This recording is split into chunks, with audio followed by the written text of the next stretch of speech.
Hey, this is John Laserhawk, and this is lesson 2 in how to play bass. We're going to cover some basic playing techniques. We learned how to fret some notes, and that is awesome. And here's a few things you can do to make the transition between notes a little more fun. So we're going to start out, and we're going to go to the 5th fret on the G string.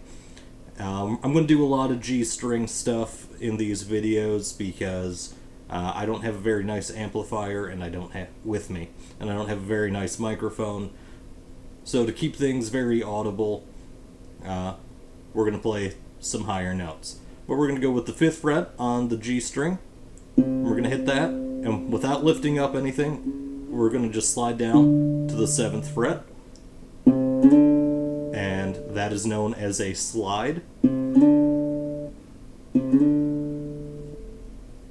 And once that gets pretty comfortable, we're going to slide from the 7th back to the 5th fret on G.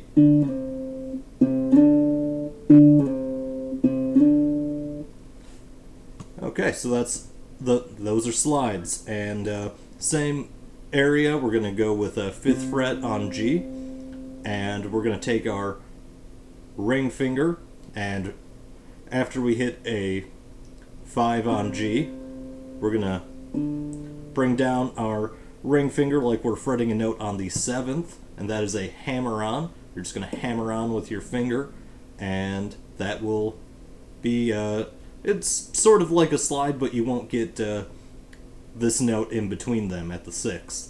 So 5, bring your finger down onto 7.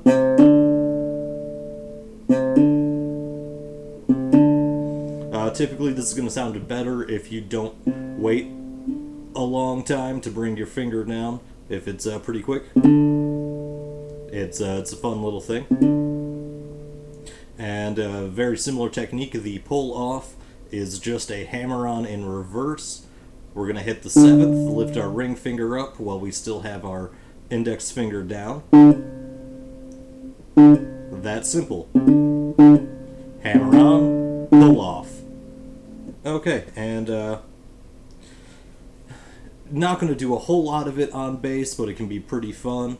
We're going to go with a 7th fret on D, and we're going to just use our finger to pull the string down towards the floor or push it up towards the ceiling. It doesn't matter what finger you use. I typically find it's easiest to use my index or ring finger for this, and this is a bend.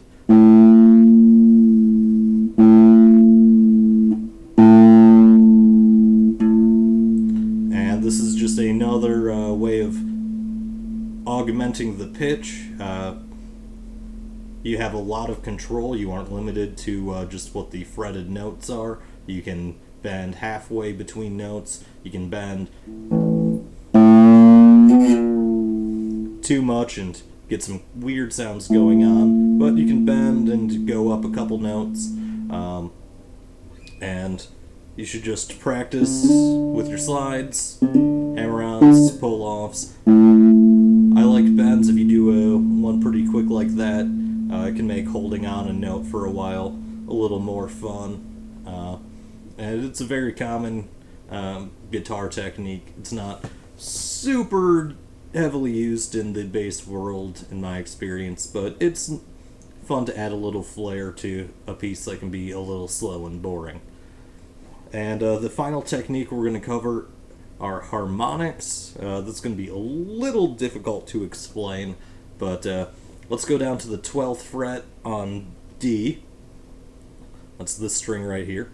And we're going to put our fingertip right above this fret wire, and we're not going to press down. Our finger is just lightly resting, and we're going to pluck this note, and we're going to take our finger away as soon as we do.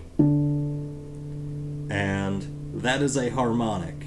At the 12th fret, it's the same note, but if we go down to the 7th, do the same thing. At the 5th, there are a lot of harmonic positions. They're not always going to be super loud.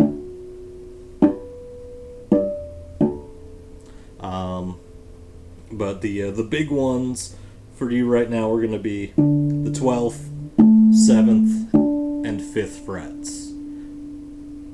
That can be a fun little way to mix things up in a bass line. So that's lesson 2. Just play around with those techniques and keep making some noise.